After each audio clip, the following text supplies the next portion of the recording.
The NFL running back. It's a job that essentially demands you to be a human crash test dummy, right? You get handed a piece of leather and your only objective is to run full speed into a brick wall of 300-pound men who actively want to take your head off. You do this 20, maybe 25 times a game. You brush it off, you ice down, and you do it all over again the next week. But the toll it takes on the human body, it's unimaginable. Today, we're diving deep into an explainer that really hits hard. We're looking at the sudden, incredibly heavy retirement of Nick Chubb. A guy who wasn't just another running back on a depth chart, he was the quiet, terrifying storm at the very center of the National Football League. This is a story about sheer dominance, brutal bad luck, and the unforgiving reality of the sport we all love. Wondering where all the time has gone? Just sit with that for a second. That quote is straight from Chubb's own announcement on Instagram. It doesn't sound like a multi-millionaire athlete reading off a sterile PR script crafted by an agency, does it? It sounds like a guy who just woke up from a decade-long car crash. When you hear those words, you can genuinely feel the heavy cinematic weight of his decision. For you and me, watching from the stands or on our couches, it literally feels like yesterday that this explosive kid out of Georgia was just bulldozing his way onto the scene. But time in the NFL is a completely different dimension. Every single yard gained is paid for. You pay for it in cartilage, in torn ligaments, in mornings where you literally can't get out of bed without wincing.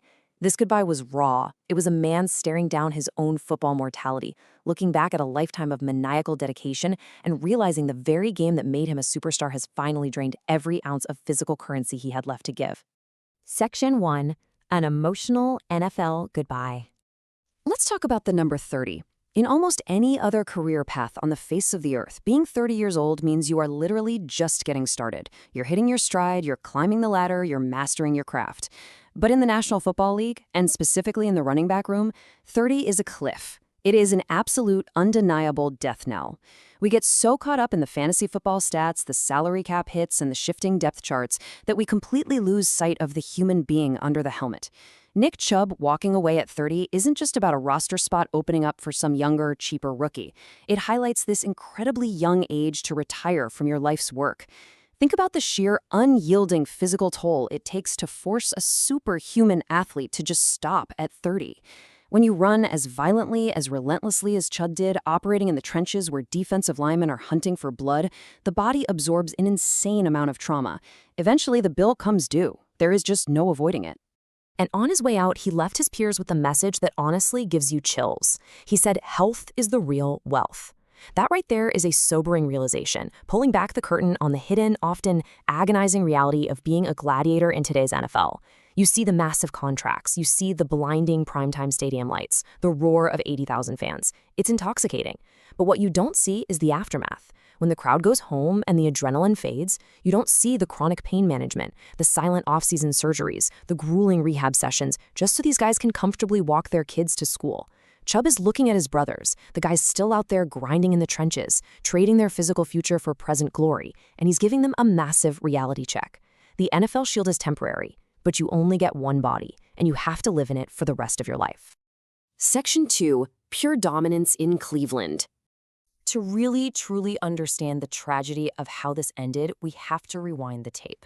We have to look at what Nick Chubb was before the injuries started to mount. Because let me tell you, at his absolute peak, this man was a terror-inducing force of nature. He was the undisputed heartbeat of the Cleveland Browns franchise. We're talking about a team that had long been the laughingstock of the league, and Chubb single-handedly dragged them back to respectability. Drafted in the second round in 2018, he didn't just ease his way into the pros. He kicked the door completely off the hinges. From 2019 through 2022, we witnessed his absolute apex. 4 straight Pro Bowls where he dictated the terms of engagement on every single Sunday. Then came the cinematic turning point, that devastating 2023 major left knee injury. It shattered everything. It led to a long, dark road of physical therapy, a final valiant stint with the Houston Texans in 2025, and finally his official retirement in 2026. It is a timeline of soaring historic highs and absolutely crushing physical lows. Let's look at the actual numbers of his Cleveland era, because these aren't just stats on a spreadsheet. They are undeniable historical proof that he was an unstoppable machine. 4 Pro Bowls, 6,843 rushing yards, 51 touchdowns, and 4 consecutive 1,000-plus yard seasons leading right up to that fateful 2023 campaign. Now, to grasp the magnitude of these achievements, you have to think about his environment. He did this in the AFC North. This is universally known as the most physical, bruising, punishing, cold weather division in football. We're talking bad blood, freezing December rain, and defenses designed specifically to inflict pain. In that hostile environment, Nick Chubb was the ultimate weapon. He didn't just beat defenses, he broke their will over 60 minutes. Late in the fourth quarter, when everyone else on the field is exhausted and gasping for air, Chubb was just getting warmed up. He routinely turned gritty 2-yard runs from the first quarter into back-breaking 60-yard breakaway touchdowns in the fourth. But if you want the real mic drop stat, the one that defines his elite historical scale, here it is, greater than 5.0. This is absolutely crucial to understanding his legacy.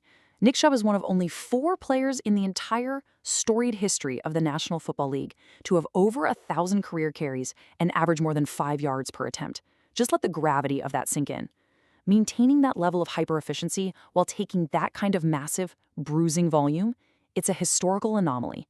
It puts his name in the absolute rarest of company, sitting right next to untouchable myths of the game like Jim Brown, Barry Sanders, and Jamal Charles, guys whose names are literally synonymous with running the football. Chubb wasn't just some volume workhorse who got his stats by grinding out 30 carries a game. He was a lethal, hyper-efficient weapon who maximized literally every single touch of the football he was given. Section 3. The devastating turning point. Every great sports narrative has that one moment where the light shifts, right? The narrative abruptly changes course and you can't go back.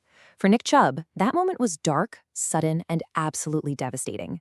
That 2023 major left knee injury abruptly halted a historic 4-year streak of 1,000-yard seasons. But reading a text summary on a screen does not do justice to the visceral, gruesome reality of that night. It was a primetime game. The national spotlight is on, then a horrific, multi-angle collision. I remember the absolute deafening silence that fell over the stadium and really over the entire NFL as the league's most feared runner grabbed his knee in pure agony. It was the most brutal reminder of how cruel this sport can be. In a fraction of a second, one awkward plant of the foot robbed us of a generational talent in his prime, and it forced Chubb into this dark, isolated rehabilitation process. While his teammates moved on to the next Sunday, he's in a lonely training room, fighting a monumental war just to bend his knee past 90 degrees, fighting just to walk normally again. And that brings us to the final chapters of his career, which present this incredibly stark, bittersweet contrast. On one side, you have the legendary Cleveland Peak. He was this unstoppable juggernaut, putting up historic 1,000-yard seasons, acting as the undisputed engine of an entire offense. And on the other side, you have his final 2025 season with the Houston Texans. Chubb clawed his way back from the absolute abyss of that knee injury to step on an NFL field one last time. He managed 506 yards and 3 touchdowns. Make no mistake, that was a heroic, defiant effort. Just getting cleared by doctors for contact after that level of structural knee damage is a modern medical marvel. But the harsh reality was that his body had fundamentally changed. That top-end breakaway speed, it was missing. That magical gravity-defying contact balance that made him famous, it was compromised. He was no longer the apex predator of the backfield. But you know what? He absolutely refused to let the injury be his final chapter. He went to Houston, contributed to a winning culture, provided massive veteran leadership, and most importantly, he walked away on his own 2 feet, on his own terms. The sheer suddenness of it all is what really left the football world reeling. I saw a comment from an NFL fan that perfectly captured the mood. They wrote, "Went from being a top 3 running back to retiring because a gruesome injury ruined our career. I'll never forget you, demon." I want to focus on that last word, demon. In football terms, that is meant with the absolute highest possible reverence. It channels the visceral heartbreak of the fan base, showing how this physical decline felt so universally unfair.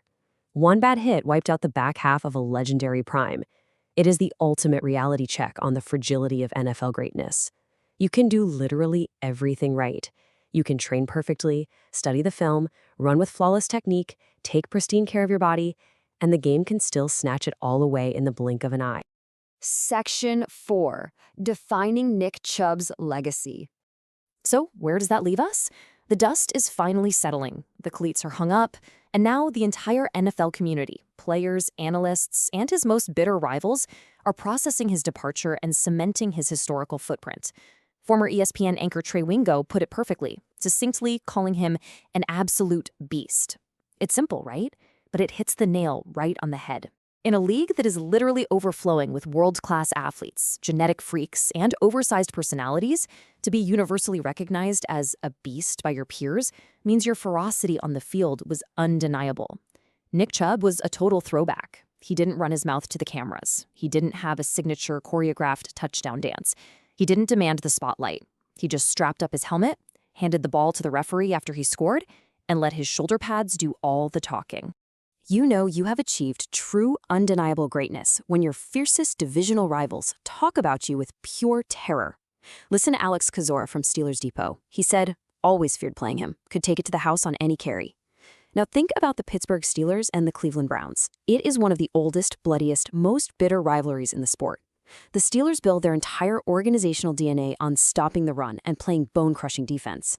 So to hear a Pittsburgh analyst openly admit that Chubb was the ultimate threat on every single down, that he was arguably the best pure runner in football at his peak, that is literally the highest form of respect a player can earn in this league. He forced defensive coordinators to rip up their playbooks and change their entire scheme for 1 week just to try and survive him. But this brings us to a really bittersweet crux of the conversation. Nick Farabaugh noted that while Chubb truly had Hall of Fame level talent and some of the greatest contact balance the league has ever seen, he almost certainly will not get in. And why is that? Because the injury stole his longevity. It robbed him of those massive volume statistics, the 10,000 career rushing yards that voters typically demand before giving you a gold jacket in Canton. It is a massive, tragic paradox of the NFL. You can possess undeniable, legendary, off-the-charts talent. You can be the most feared man at your position for a half-decade straight. But if your body gives out before you reach those magic milestones, the history books often just leave you standing at the doorstep. It really echoes the historical debates we see with guys like Terrell Davis, who absolutely dominated the league but had his career cut short, forcing voters to weigh a brilliant, blinding peak against the lack of long-term accumulation. Which brings us to our final, lingering question. Does a peak this dominant deserve the Hall of Fame? How do we even measure greatness in a sport that so often cuts brilliance completely short? Do we judge a player by the sheer terror he struck into opponents during a concentrated 5-year window, or strictly by the methodical, slow accumulation of a 10-year career? Nick Chubb forces us to completely rethink how we evaluate legendary status. He might not have the decade-long volume, but his tape, his undeniable dominance, averaging over 5 yards a carry, that is immortal in the minds of any linebacker who ever had to line up across from him. Thank you for diving into this incredible explainer with me. If you want to keep exploring the deep, cinematic layers of the National Football League, you need to hit that subscribe button to NFL Nexus right now. Like this explainer, drop a comment down below with your answer to this final Hall of Fame question, and consider becoming a member of the channel to support the deep dives we bring to you. Until next time, respect the greatness we get to witness, because in the NFL, you literally never know when it will be gone.